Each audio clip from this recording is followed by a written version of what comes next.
आचार्य विद्यासागर जी महाराज आगम की आज्ञा का पालन नहीं करते हैं। क्या कहा?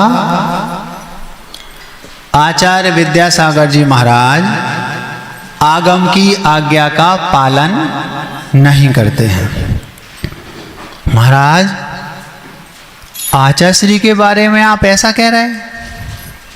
उन्हीं के शिष्य होकर जो जीवंत समय सार हैं, जिनकी चर्या में मूलाचार स्पष्ट झलकता है,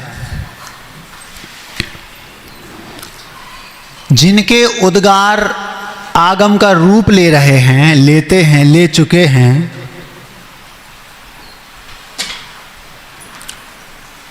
उनके बारे में आप कह रहे हैं कि वे आगम की आज्ञा का पालन नहीं करते।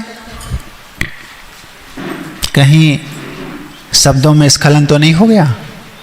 ऐसा नहीं, मैं पूरे होशो हवास में बुद्धिपूर्वक बोल रहा हूं। आचार्य विद्यासागर जी महाराज आगम की आज्ञा का पालन नहीं करते हैं।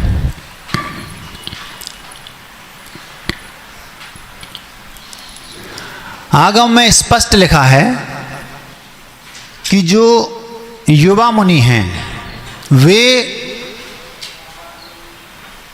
जिनकी उम्र एक सीमा को पार कर चुकी है, अथवा जो चिर दीक्षित वृद्ध साधु हैं, उनसे अपनी चर्या की तुलना ना करें। ऐसा आगम में स्पष्ट वाक्य है। आगम मतलब जो ग्रंथ हमारे पास उपलब्ध हैं पूर्वाचार्यों के, उसमें लिखा कि युवा साधु चिर दीक्षित साधुओं की चर्या से अपनी चर्या की तुलना ना करें। मतलब ये कि यदि युवा साधु सामायिक करता है तो खड़े होकर करें। अभी युवा है, लेकिन एक 60-70 साल की उम्र जिनकी हो गई, उसके बाद जो पार हो गए, अगर बैठ के करें तो कर सकते हैं, लेट कर भी करें तो कर सकते हैं। उनके लिए शैथिल्य क्षम्य है, क्योंकि शरीर एक सीमा तक ही साथ देता है। उनके शरीर से जितनी साधना होनी थी हो चुकी। केस लॉन्च युवा साधु को अपने हाथों से करना चाहिए, लेकिन यदि कोई वृद्ध हैं, 60-70 वर्ष के हैं, तो वे दूसरे का सहारा, दूसरे मुनियों का सहारा ले सकते हैं। ऐसा भी आगम में स्पष्ट लिखा है। दिन में शयन करना युवा साधु के लिए वर्जित है, क्योंकि उससे बहुत तीव्र कर्मों का आश्रय होता है। लेकिन यदि कोई वृद्ध हैं तो आगम कहता है उनके लिए क्षम्य है, छूट है। वो चाहें तो दिन में थोड़ा बहुत, क्योंकि अब शरीर है, कहाँ तक साथ देगा, कर सकते हैं। ऐसे 28 मूल गुणों में 25 बातें हैं जिनके लिए आगम में स्पष्ट रूप से कहा गया है कि वे एक उम्र के बाद चिर दीक्षित साधु के लिए क्षम्य है। आचार्य श्री महावीर स्वामी से भी 4 वर्ष आगे निकल गए। एक दिन वो खुद कह रहे थे, आचार्य श्री से कहा, आचार्य श्री जी अभी तो आपको 25 वर्ष तक जैन दर्शन की प्रभावना करना है, जैन धर्म की। बोले महावीर से 4 वर्ष ज़्यादा हो गए। महावीर स्वामी की 72 वर्ष मानते हैं ना, गुरुजी 76 रनिंग। एक भी आगम की इस आज्ञा का पालन गुरुजी नहीं करते। ना हमने कभी उन्हें ये देखा कि वे दूसरों से केचलंच करवाते हों, ना हमने कभी उनको दिन में सोते देखा।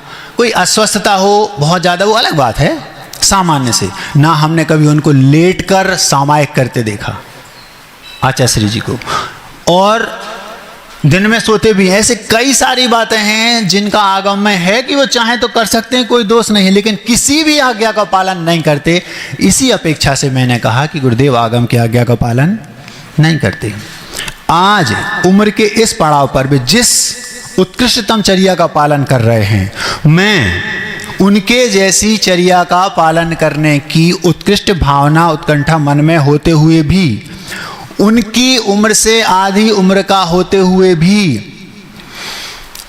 उन जैसे गुरु का शिष्य होते हुए भी, और उन जैसे आदर्श पुरुष की उपस्थिति सामने है, उसके बाद भी मैं उनके जैसी चर्या का पालन आज नहीं कर पा रहा हूं। आश्चर्य तो इस बात का है कि वो जब हमारी उम्र के रहे होंगे तब क्या चर्या का पालन करते होंगे। आप कल्पना कीजिए, मेरी भावना है कि जैसे वो चर्या का पालन कर रहे हैं मैं भी करूं, लेकिन नहीं कर पा रहा, जबकि वो 76 वर्ष के हैं। एक बार गुरुजी ने कहा 11 बजे रात तक नैनागिर में वो खड़े होकर समय किया करते थे। हम लोग 9:01 होता और सो जाते हैं, जैसे ही 9 बजे ऐसे लगता है हाँ भाई हो गया। हम गुरुजी के बहुत नज़दीक रहे, 7 वर्ष लगभग साथ में रहे, बहुत नज़दीक रहे, उन्हीं के पाटे में बाजू में सोते थे। 1 बजे गुरुदेव उठ जाते थे रात में, और अगर मैं 1 बजे उठ जाऊं तो दिन में किताब पकड़ लें तो झपकी आती है, लेकिन वो 1 बजे उठ जाया करते थे। ऐसी उनकी उत्कृष्ट, ये आज जो उनका रुतबा दिख रहा है इसके लिए उन्होंने बहुत तगड़ी पूंजी लगाई है।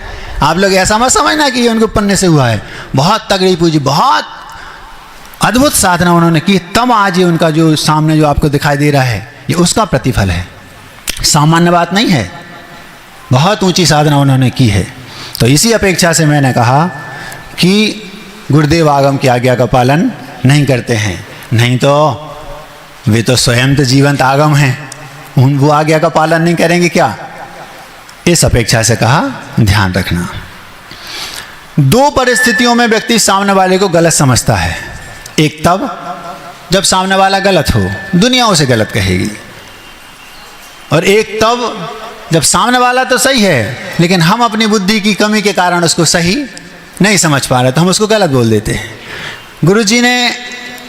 गुरुजी का क्या सिस्टम है कि वो स्वाध्याय करते हैं पूरे मनोयोग से, उसमें से आगम के बिंदुओं को पकड़ते हैं और उन बिंदुओं पर फिर गहरा चिंतन करते हैं, और उन गहरे चिंतन के बाद उस बाल की खाल निकाल कर उसमें से मोती निकालते हैं और वो सामने अपने शब्दों में परस देते हैं। तो जो विद्वान होता है, खुद का चिंतक, बुद्धि घर की बुद्धि रखने वाला होता है, किराए की बुद्धि वाला नहीं होता, वो व्यक्ति तो समझ लेता है कि हाँ ये गुरुजी ने इस अपेक्षा से कहा, लेकिन जो सामान्य होता है कह देता गुरुजी आगम के विरुद्ध बोल रहे हैं।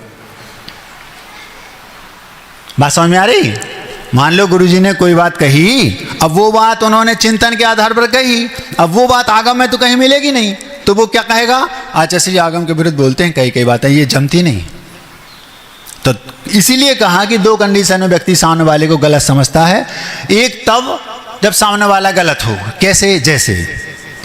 जैसे मान लो एक तालाब है, उस तालाब में एक कोई व्यक्ति नाव में बैठा है और बीच तालाब में पहुंच गया, और वहां बीच तालाब में जाकर के वो क्या कर रहा है? एक लुटिया से अथवा जग से पानी को नाव में भर रहा है, फिर थोड़ा सा लिया नाव में डाल दिया, फिर थोड़ा सा लिया नाव में डाल दिया। तो कोई भी व्यक्ति देखने वाला होगा वो क्या कहेगा? पगला है। क्या होगा? नाव भर जाएगी और डूब जाएगा। हर एक व्यक्ति उसको गलत कहेगा। क्यों? क्योंकि वो गलत है। जो व्यक्ति 2 कंडीशन में सामने वाले को गलत समझता है। एक तब जब व्यक्ति गलत हो, दुनिया को दिखाई दे रहा है कि वो गलत है, उस तालाब में जो व्यक्ति नाव में पानी भर रहा है, हर एक व्यक्ति कहेगा कि ये गलत है, क्योंकि सामने दिखाई दे रहा है, पागलपन कर रहा है। लेकिन एक तब जब सामने वाला तो गलत नहीं है, लेकिन हमारी बुद्धि की कमी के कारण, हमारी प्रज्ञा की कमी के कारण हम उसे गलत कह देते, क्योंकि हम उस स्तर पर सोच ही नहीं पा रहे। गुरुजी ने एक बार विद्वानों के सामने कह दिया, मिथ्या तो अकिंचित कर है।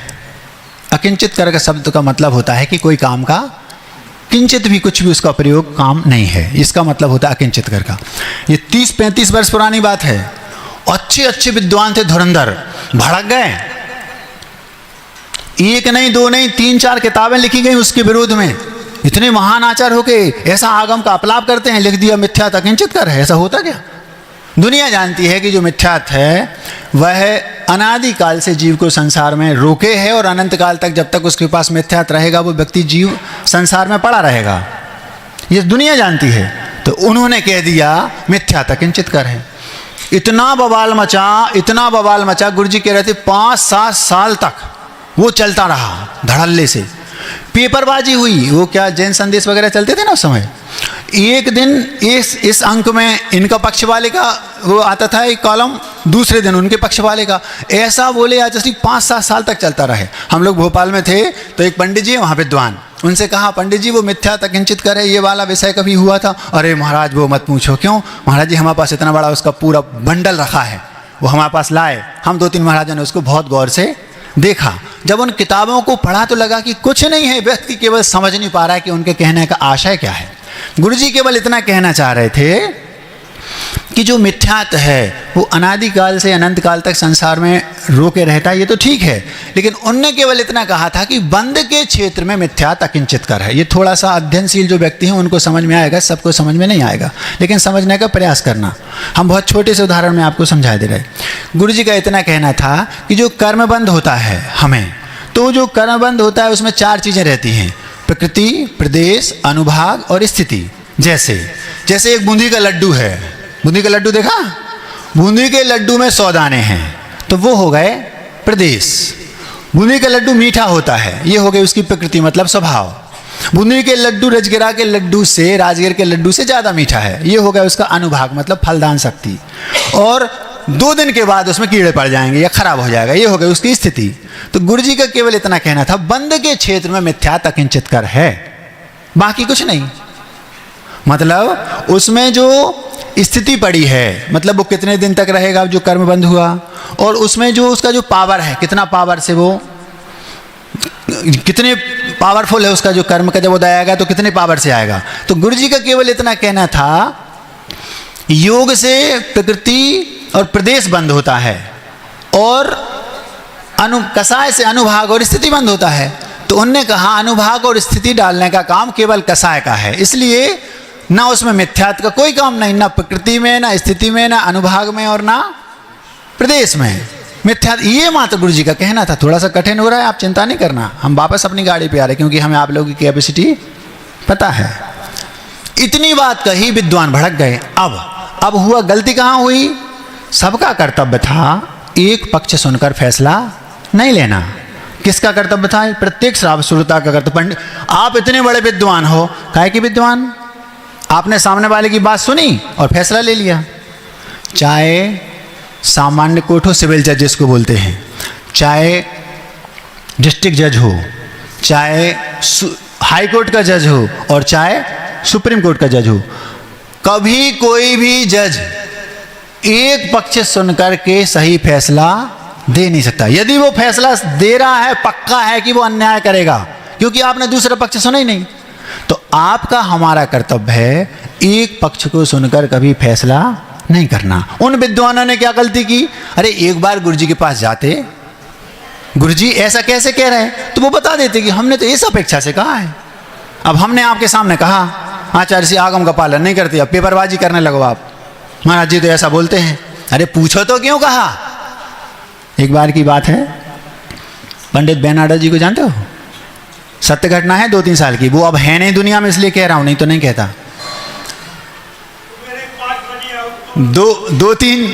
2-3 वर्ष पहले बड़े महाराज जी पूज्य समय सागर जी का चातुर्मास हुआ। कहाँ? कुंडलपुर में। तो बे बेनाडा जी कुंडलपुर में महाराज जी के 10 लक्षण पर्व में प्रवचन सुनने के लिए आए। 10 लक्षण में तत्वार्थ सूत्र का होता है। अब आए और उन्होंने उनकी बातें सुनकर के 3-4 बिंदु, 5-6-8 बिंदु लिख लिए, और वो लिख लिए, और पंडित महाराज जी से कुछ नहीं बोला, और सुन के और चले गए वहाँ से। कुछ दिनों बाद वो आचार्य श्री जी के पास पहुँचे। हम लोग नेमावर में थे, तो पंडित जी प्राय हमारे पास आते थे, 2-2 घंटे चर्चा करते थे। वो हमसे ये पूछते थे, महाराज जी आचार्य श्री ने कोई नया चिंतन दिया हो, कुछ हुआ तो वो बताओ। अथवा वो पंडित जी स्वाध्यायशील थे, उनके पास कोई चीज़ होती थी तो वो हमें बताते थे। तो ऐसे हम लोग 1-1, 2-2 घंटे रतनलाल बेनाडा जी बातें करते थे। एक दिन की बात है, पंडित जी आए और हमसे बोलते हैं, महाराज जी दरवाजा अंदर से बंद कर लूँ? उनका कर लो। मैंने सोचा पता नहीं क्या गड़बड़ करने वाले, हम अकेले हैं, कुछ गड़बड़ तो नहीं कर रहे। नहीं महाराज जी कोई पर्सनल बात करनी है। कौन बोला? पंडित रतनलाल बेनाडा। अब थोड़ी देर हुई, बोले महाराज जी एक बात है, वो आपके सामने रखना है। क्या हो गया? मनन जी मैं कुंडलपुर गया था, तो महाराज जी ने 5-6 बातें बोली, वो आगम में कहीं भी नहीं मिलती। किसने बोला? समय सागर जी ने। अच्छा। तो हमने कहा आपने क्या कहा? महाराज जी वो तो कहीं मिलती नहीं ये बातें। तो हमने पूरा आगम छान मारा। तो क्या करना? बोले आचार्य जी से बोलना है कि महाराज जी ऐसा कैसे आपके शिष्य करके। अच्छा। तो हमने कहा पंडित जी एक काम करो, एक आध बात हम आचार्य को बताएंगे बाद में, पहले हमारे सामने रखो। तो कौन सी बात है? तो उनने एक बात हमारे सामने रखी। किसने रखी? पंडित रतनलाल जी बेनाडा जी ने। क्या बोले? महाराज जी उन्होंने बोला है, उनने अपना लिस्ट निकाली और पहली लाइन हमारे सामने पढ़ी, महाराज जी उन्होंने बोला है कि जो भवनवासी व्यंतर और जोशी देव होते हैं उनका अपर्याप्त काल में मध्यम पीतलेस्या होती है। महाराज जी मैंने पूरे ग्रंथ छान मारे, ये बात कहीं नहीं लिखी। हमने कहा पंडित जी आपने महाराज जी से नहीं पूछा? जब उन्होंने बोला था नहीं पूछा तो आपने धारणा बना ली। ये आपकी गलती है, या आपने एक पक्ष सुनकर पक्ष फैसला कर लिया। बोले क्यों? वहीं पर जीवकांड रखा था, हमने जीवकांड किताब निकाली, खोल के बता दी, देखो पंडित जी क्या लिखा। पंडित जी ने सिर नीचा कर लिया। जब इतना बड़ा विद्वान इतनी बड़ी गलती कर सकता है तो आप लोग तो कर ही सकते, करते ही हैं, घरों में ये होती है। तो हमारा कर्तव्य क्या है? हम एक पक्ष को सुनकर कभी भी फैसला ना करें, सामने वाले की बात तो सुने। उनका कर्तव्य क्या था? उनको क्या करना था? जाके महाराज जी से बात करनी थी। महाराज जी आज आपके प्रवचन सुने बहुत अच्छा लगा। शुरुआत तो पहले प्रशंसा से करो, लेकिन आपने ये बात बोली, ये बात मुझे पढ़ने में नहीं आई, मुझे कभी कहीं कोई किस अपेक्षा से बोली मुझे समझ में नहीं आया, तो वो खुद बता देते। लेकिन वो सीधा लिख लिया और आचासी को बताने जा रहा है। मैंने कहा ये किस्मत का हो, अगर सीधा आचासी को बता दे तो वो क्या सोचते आपके बारे में कि नहीं इतना सा याद नहीं है। हो जाती है मिस्टेक, लेकिन हमारा कर्तव्य है कि हमें दूसरे पक्ष को सुनना चाहिए, उनसे पूछना चाहिए। तो दूसरी कंडीशन में, जो दो कंडीशन में व्यक्ति गलत होता है, तो एक कंडीशन की तो उदाहरण रख दिया। दूसरा कंडीशन क्या? दूसरी कंडीशन ये, एक बेटा परीक्षा हाल में पेपर देने गया, उसमें पेपर में क्वेश्चन आया कि दिल्ली क्यों प्रसिद्ध है। उदाहरण दे रहा हूं, दिल्ली क्यों प्रसिद्ध है? तो उसने लिख दिया दिल्ली इसलिए प्रसिद्ध है क्योंकि वहां पर कुतुब मीनार है। अब बाजू में एक व्यक्ति दूसरा लिख रहा था। अब उस व्यक्ति को उसने ये नहीं देखा, पूछा नहीं, कुछ नहीं, सीधा उसने धीरे से देखा, हाँ इसके पटिया पे कुछ लिखा है, पास डेस्क होती हैं, उसने वहाँ क्या देख लिया? तो उसने दूर से देख लिया कि लिखा है कि दिल्ली क्यों प्रसिद्ध है? दिल्ली इसलिए प्रसिद्ध है क्योंकि दिल्ली में कुतिया बीमार है। और उसने अपने पेपर पर लिख दिया और चला गया। जब घर जाकर उसने देखा तो उसने मिलाई कि हम पेपर, इस प्रश्न का उत्तर हमने सही लिखा कि नहीं। तो जब मिलाया तो वहाँ लिखा था दिल्ली इसलिए प्रसिद्ध है क्योंकि कुतुब मीनार है। अब वो क्या कहने लगा? वो जिसने लिखा है वो गलत है, जबकि वो गलत है ही नहीं। गलत कौन है? तो दूसरी कंडीशन में, पहली कंडीशन में तो जो गलत है उसको गलत कह रहे दुनिया कहेगी, लेकिन दूसरी कंडीशन में सामने वाला गलत नहीं है। दूसरी कंडीशन में हम अपनी बुद्धि से उसको गलत समझ रहे। तो दूसरी कंडीशन में हमें क्या करना? उसको नहीं सुधारना, क्योंकि वो तो गलत है ही नहीं। हमें अपनी बुद्धि के स्तर को ऊपर उठाना है। हम अपनी बुद्धि के स्तर को ऊपर उठाएंगे तो हमें सामने वाला अपने आप सही लगने लगेगा। अब वो यदि गलत हम उसको मान रहे हैं तो उसकी क्या गलती? तो आपको यदि कोई गलत कहता है तो आप ये मत मानना कि वो हमें गलत कह रहा है। 4-5 कंडीशन में वो गलत कह सकता है आपको, हो सकता है आपको उससे ईर्ष्या हो। एक छत्र चूड़ामणि ग्रंथ है, उसमें बादीप सिंह सूरी हुए, उन्होंने लिखा अन्न अभ्युदय खिन्नत्वम तद्धि दौर्जन्य लक्षणम। ये दुर्जनों का पहला लक्षण है। दूसरे का अभ्युदय हुआ और उनको कष्ट होना शुरू हो गया। क्या कहा? दूसरा थोड़ा सा उठा और उनको ईर्ष्या होने लगी, जलन होने लगी। तो आपको दूसरा, आप गलत नहीं हैं, लेकिन वो आपसे जलता इसलिए आपको गलत कहने लगा हो, ये भी हो सकता है। हो सकता है कि वो आपको और ऊपर उठाना चाहता हो, ये भावना हो उसकी कि ये और ऊपर उठ जाए, इसलिए वो आपकी छोटी छोटी गलतियां बता रहा है। कपड़ा जितना सफ़ेद होता है उतना छोटा दाग दिखता है। जितने आप सफ़ेद होते जाएंगे आपको उतना छोटा आपका दाग दिखेगा। तो आपको सामने वाला आपकी कमी बता रहा है, घबराना नहीं, वो आपको और उज्जवल करना चाहता है। ये सोचना, क्या कहा? छोटा दाग बता दिया, हम वो भी हटा लेंगे। महाराज जी आपकी चर्या अच्छी नहीं है, आप ऐसा करते हैं, आप वैसा करते हैं, कोई कह दे तो हमारे का उसको नहीं कुछ कहना। चुपचाप जाओ अपने कक्ष में, आंख बंद करो और अपनी पैरवी स्वयं करो। हर चोर को पता होता है कि मैं चोर हूँ। दुनिया के सामने वो जाहिर करे ना करे, लेकिन उसको अंतर में पता होता है। तो जैसे किसी ने हमारे बारे में हमारी कमी बताई, वो बता रहा है इसलिए हम में कमी है ऐसा मत मानना। अपने कक्ष में जाओ, आंख बंद करो, शांति से बैठो, अपनी पैरवी खुद करो, अपने आप को कटघरे में खड़े करो, हियरिंग जिसको बोलते सुनवाई, और देखो कि गलती है कि नहीं। यदि उसने कहा है तो सुधार कर लो, उससे क्षमा भी मांग सकते हैं, भैया धन्यवाद आपने बहुत अच्छा किया, हमारी कमी बता दी। लेकिन यदि नहीं है तो कोई बात नहीं, हमें नहीं सुधरना, उसको सुधरना है जिसकी गलती है। एक पक्ष सुनकर कभी भी फैसला लेना नहीं, उसने कह दिया हम गलत हैं, तो हम गलत नहीं हो सकते, हो भी सकते हैं। कई बातें होती हैं। प्रायः ऐसा होता है कि एक विद्वान दूसरे विद्वान को गलत बोलता है। एक पंगत में दो विद्वानों को बुलाया, दोनों महान विद्वान थे। एक विद्वान दूसरे विद्वान के बारे में जब पता चला कि वो भी आ रहा है, तो उससे क्या कहा, अरे वो विद्वान है, वो तो बैल है। दो विद्वानों को एक भोजन में बुलाया। एक विद्वान जब दूसरे विद्वान के बारे में पता चला कि वो विद्वान भी उस भोजन में आ रहे हैं, प्रीति भोज में, तो वो क्या, वो भी आ रहा है, वो तो बैल है। अब दूसरे को पता चला इसके बारे में, वो आ रहा है, वो तो गधा है। तो जिसको भोजन परोसने वाला था उसने इसके सामने भूसा रख दिया, उसके सामने चारा रख दिया। क्यों? बोले हमने इनसे पूछा तो उन्होंने कहा बैल है। अब विद्वान है, झूठ तो बोल नहीं सकते, तो हमने सोचा भूसा रख दो, बैल भूसा खाता है। और इनसे पूछा तो ये भी झूठ नहीं बोल सकते क्योंकि ये भी विद्वान है, तो इनने कहा वो तो गधा है, तो हमने उसके सामने चारा रख दिया। तो ऐसा होता है। व्यक्ति क्या करता है, जलन होती उसको। एक विद्वान को देखकर, विद्वत्ता तो वह है कि आप एक को देखकर उसकी प्रशंसा करें, ईर्ष्या ना करें। लेकिन आप ये मत समझना उसने गधा कहा तो किस अपेक्षा से कहा। हो 4-5 बातें बताई, हो सकता है वो आपसे ईर्ष्या करता हो सकता है वो आपको ऊंचा उठाना चाहता हो सकता है मैं इसकी कमी बताऊंगा तो इसमें और उज्ज्वलता आएगी, ये भी हो सकता है। और भी कई सारी बातें हो सकती हैं। इसलिए हमें उसको नहीं देखना, हमें तो उसने क्या कहा उसको अपने जीवन में स्वयं पैरवी करके सही गलत क्या है इसका निर्णय लेना। और यदि हम सही हैं तो टेंशन नहीं लेना, हमें नहीं सुधरना, हम सही हैं। क्योंकि हमने तो कुतुब मीनार लिखा, कुतिया बीमार तो उसके लिए थे, हमें थोड़ी है। समझ में आ रही बात? एक बार की बात है, प्रतिभा स्थली में एक बालक की, एक माता पिता की 2 बेटियां थीं।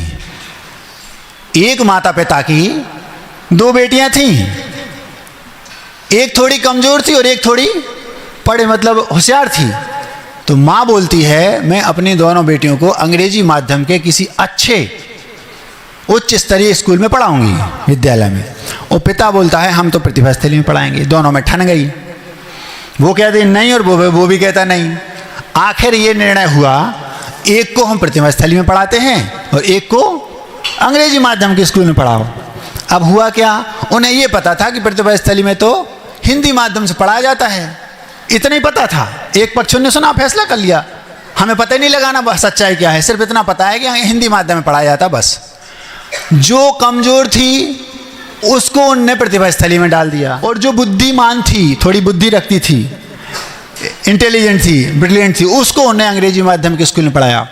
2 साल पढ़ाने के बाद जब वो दोनों घर पर आईं तो दोनों ने ये निर्णय लिया, किन्ने, माता ने और पिता ने, कि जो कमजोर थी वो तो आगे निकल गई और जो अंग्रेजी माध्यम के उच्च स्तरीय स्कूल में पढ़ती थी विद्यालय में, वो उसकी अपेक्षा उसकी बुद्धि कम है, उसको सारी विद्याएं आने लगी।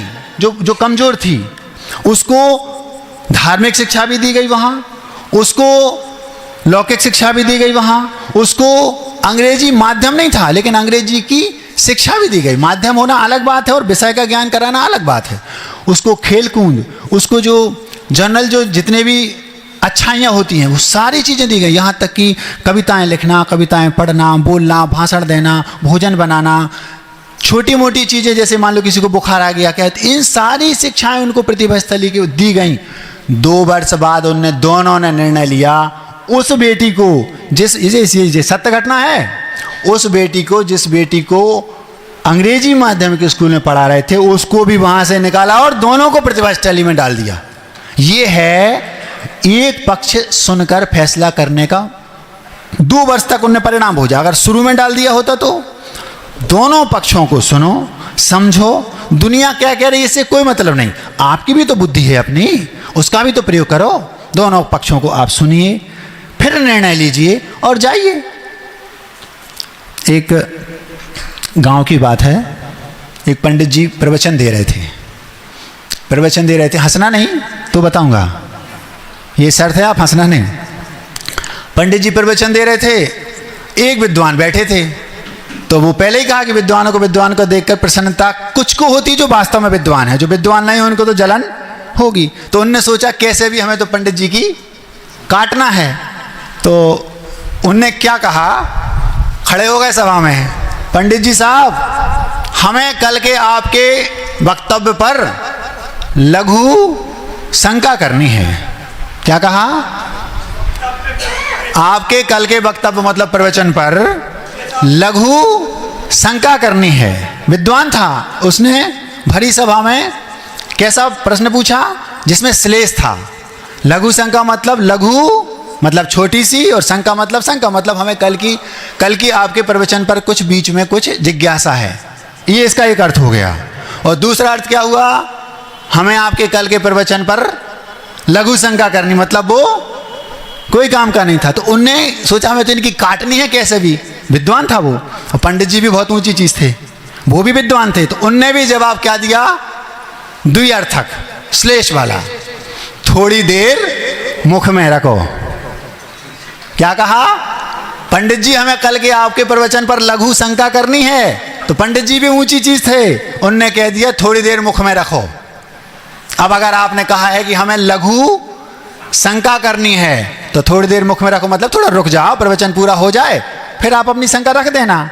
और अगर आपने ये कहा है कि तो थोड़ी देर मुख में रखो। ये होते हैं विद्वान। तो आपको एक पक्ष सुनकर कभी फैसला नहीं लेना, नहीं तो आप अनर्थ कर डालेंगे, अपने साथ भी और कथनचित दूसरे के साथ भी। अब क्या हुआ? अब जब वो दोनों विद्वान बाद में मिले तो जो विद्वान पंडित जी प्रवचनकार थे उन्होंने समझ लिया ये व्यक्ति ईर्ष्यालु है, ये ठीक नहीं। तो उन्होंने क्या किया? क्या मन में सोचा? उससे कुछ नहीं कहा। क्या गजब की बात, उन्होंने मन में उसके प्रति धारणा बना ली। बहुत गजब की बात थी। पहले तो वो उनको अच्छा मानते थे, लेकिन जब उन्होंने ये प्रश्न किया उनको समझ गया इस व्यक्ति का स्तर एक स्तरीय व्यक्ति नहीं है, ये भले विद्वान है। तो उन्होंने अपने मन में क्या धारणा बना ली उसके प्रति। क्या सोचते हैं? यद्यपि मेरी आपसे कोई अनबन नहीं है, मित्रता नहीं तोड़ी, व्यवहार नहीं खत्म किया, लेकिन अब पहले जैसा मन नहीं है। क्या कहा? यद्यपि मेरी आपसे कोई अनबन नहीं है, लेकिन अब पहले जैसा मन नहीं है। मतलब मैं पहले आपको कितना अच्छा विद्वान समझदार समझता था, अपना हितैषी समझता था, और आप मेरे प्रति ऐसी भावना रखते हो। उससे कुछ नहीं कहा, लेकिन मन में धारणा बना ली यद्यपि मेरी आपसे कोई अनबन नहीं है, लेकिन अब पहले जैसा मन नहीं है। ऐसा हमारे साथ कोई करता है तो हम उससे कुछ ना कहें, संबंध ना तोड़ें, लेकिन ये रख लें, वो है ना, रही मन धागा प्रेम का मत तोड़ो चटकाए, तोड़े से फिर ना जुड़े जुड़े गांठ पड़ जाए। तो अब वो प्रेम का जो धागा था वो टूट गया, अब गठान पड़ गई, बांध भी लिया, लेकिन अब वो बात नहीं रही। तो किसी के साथ ऐसा व्यवहार कभी मत करना कि हमें उस धागे में गांठ आ जाए, ऐसा कोई व्यवहार नहीं करना। और बार बार कह रहा हूं, एक पक्ष सुनकर फैसला नहीं लेना।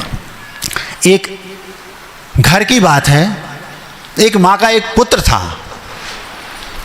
पुत्र बहुत प्रिय रहता है माँ को। उस घर में एक न्योला रहता था, न्योला वो उस माँ के बेटे ही जैसा था, मतलब एक बेटा और एक न्योला। उसको ऐसा लगता था जैसे मेरे दो पुत्र हों।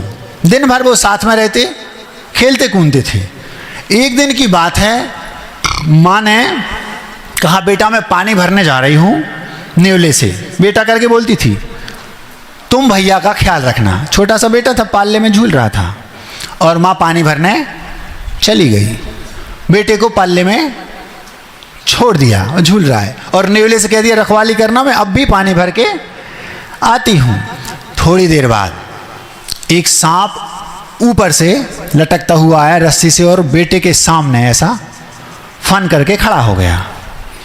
और वो बेटे को डसने ही वाला था कि इतने में न्योले ने देख लिया, छट से गया। आपको पता है सांप न्योला का बैर तो प्रसिद्ध है, सांप न्योले का बैर प्रसिद्ध है। वो तो जहां रहेंगे लड़ेंगे। जैसे ही न्योले को देखा और उन दोनों में झगड़ा शुरू हो गया। न्योले ने उस सांप के टुकड़े टुकड़े कर दिए, और उस अपने भाई को मतलब जो उस बेटा था उस माँ का, वफादार था वो न्योला, बचा लिया।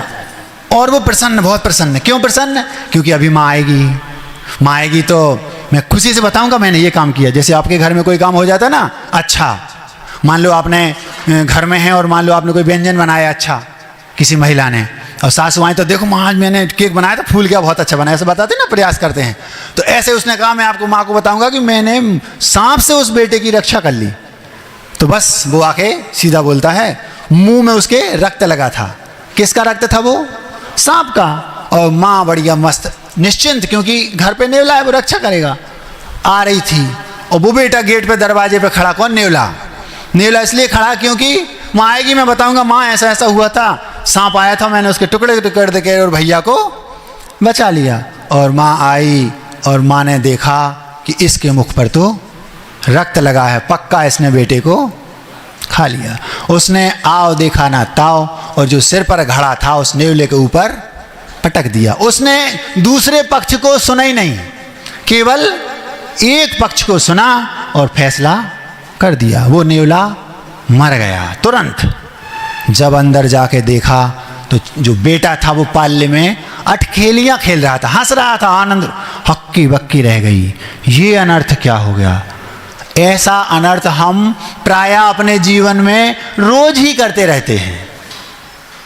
हम एक पक्ष को सुनते हैं और फैसला ले लेते हैं। दूसरे पक्ष को देखे बिना फैसला करने वाला व्यक्ति कभी सही फैसला ले नहीं सकता। हम घर में पहुंचे, पत्नी ने कहा आज जेठानी ने ऐसी बात बोल दी।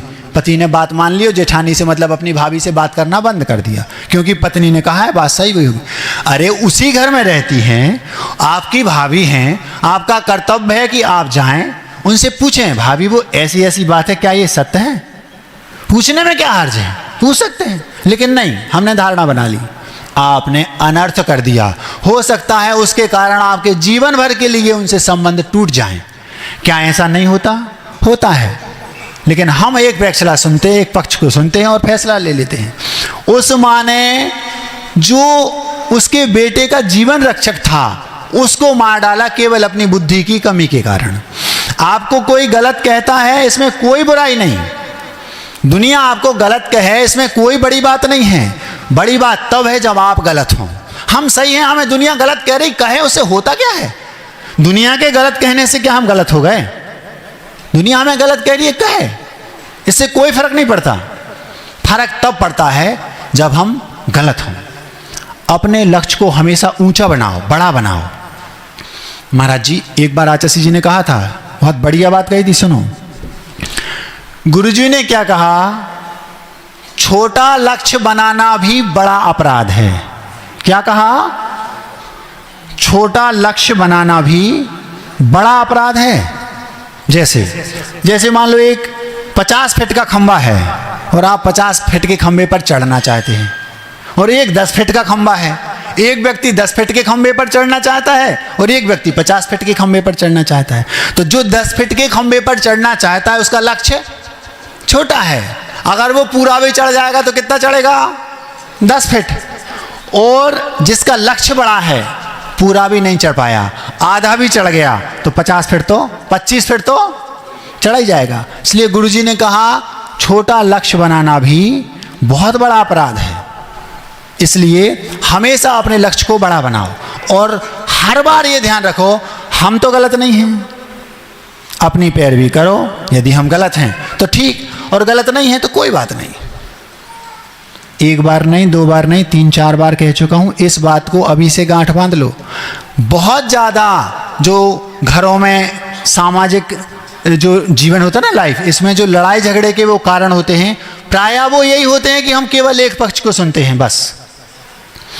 सागर के पास एक सिहोरा गांव है, सिहोरा, सत्य घटना है।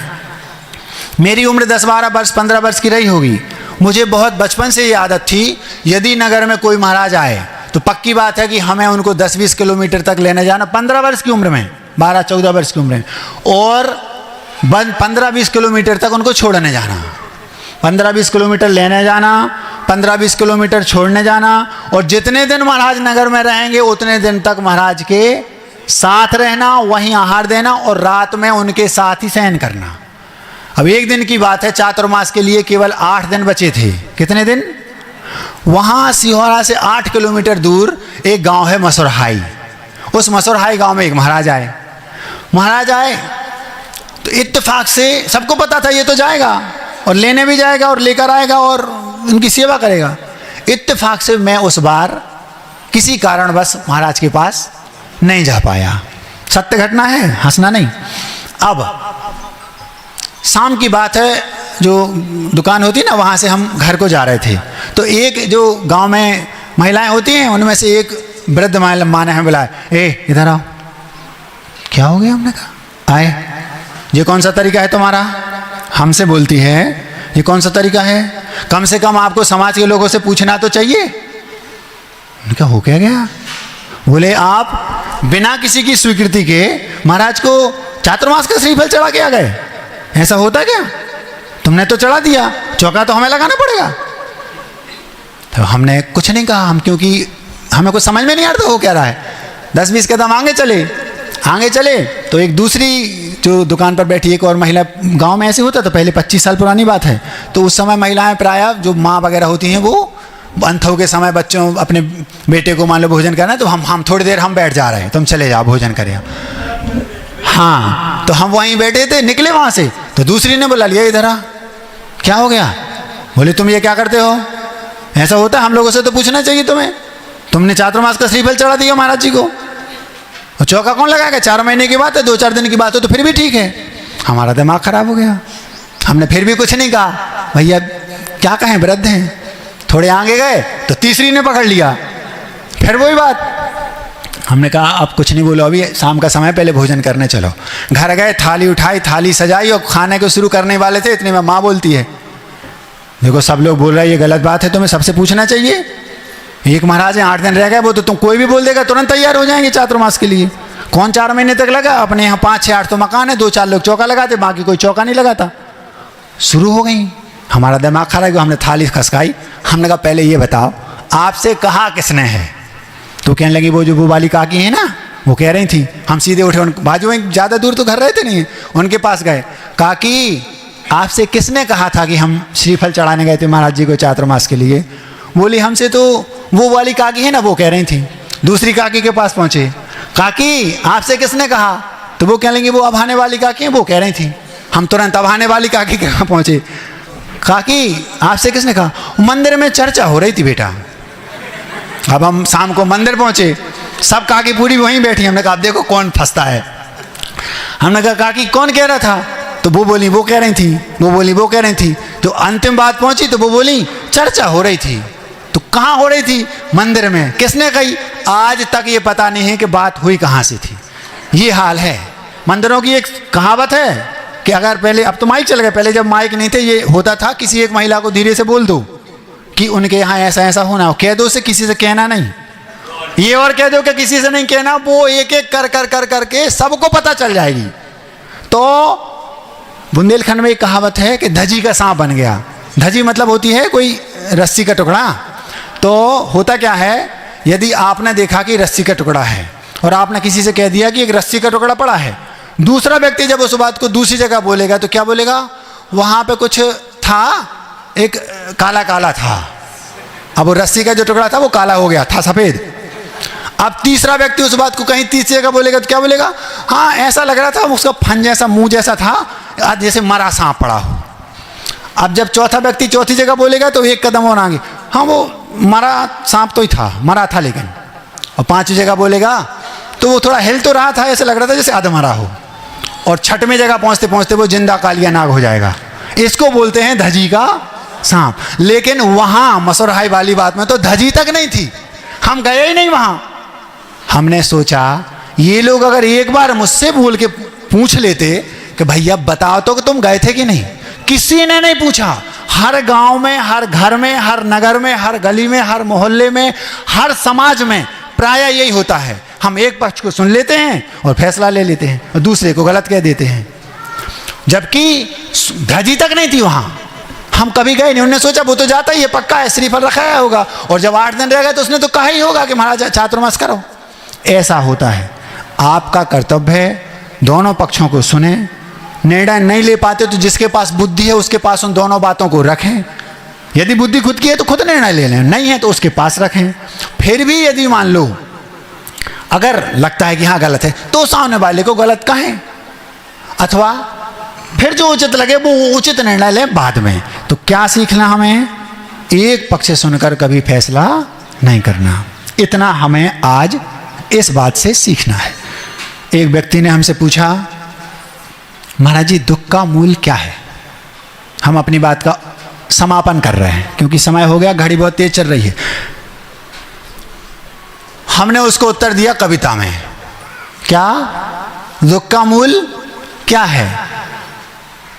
दो मित्रों को कल्पना की बनाया। एक मित्र दूसरे से पूछता है, उसकी जो रोज सामान्य से जो जैसी परिस्थिति उसकी रहती थी, आज वो रोज से हटके है।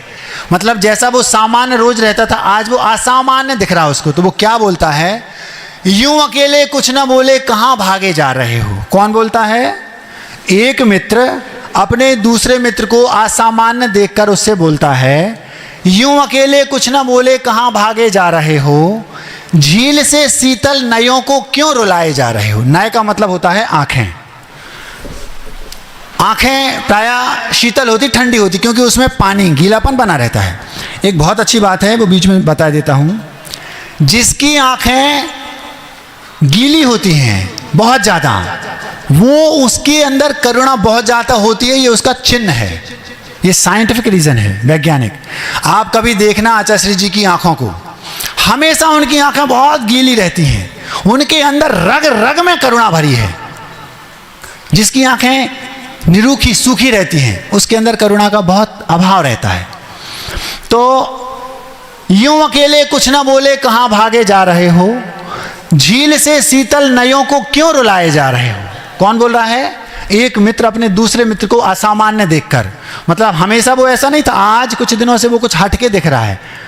यूं अकेले कुछ ना बोले कहां भागे जा रहे हो, झील से शीतल नयों को क्यों रुलाए जा रहे हो, क्या बिगाड़ा क्या खता क्या भूल इनसे हो गई, जो कई दिनों से हर घड़ी आंसू पिलाए जा रहे हो।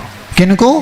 आंखों को। मतलब पूरे का मतलब ये हुआ कि वो व्यक्ति रो रहा है, यहाँ वहाँ भाग रहा है, कुछ दिनों से वो असामान्य है, जैसा रोज रहता था वैसा नहीं है।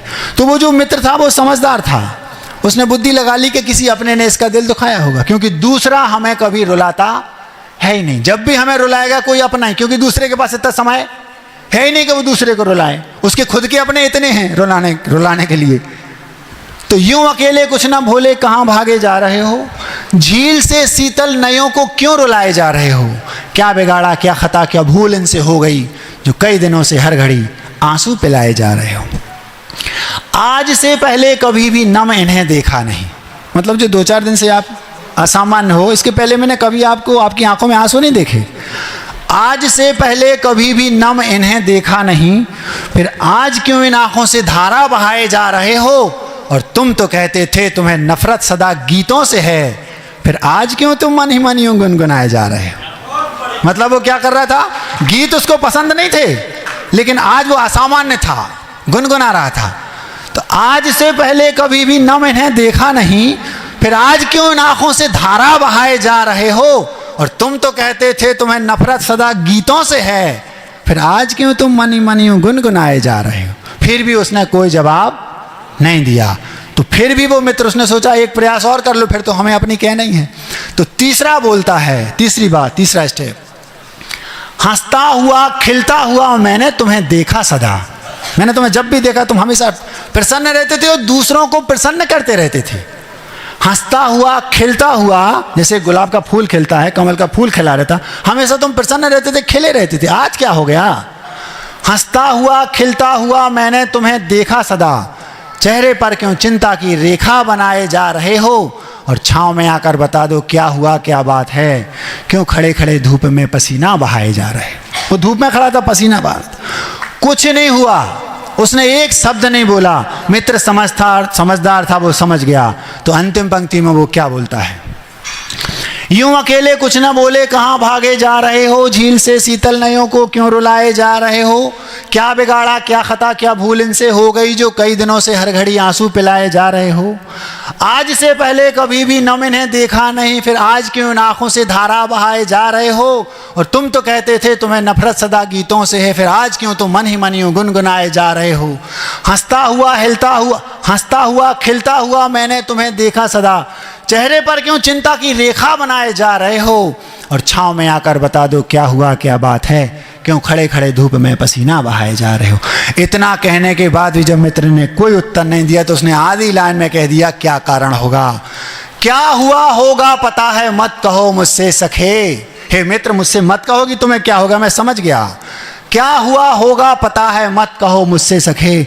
अरे क्यों गैरों को अज्ञान बस अपना बनाए जा रहे हो, क्यों गैरों को अज्ञान बस अपना बनाए जा रहे हो, क्यों गैरों को अज्ञान बस अपना बनाए जा रहे हो। ये सब गैर हैं, अपना तो केवल आत्म तत्व है। अहिंसा परमो धर्म की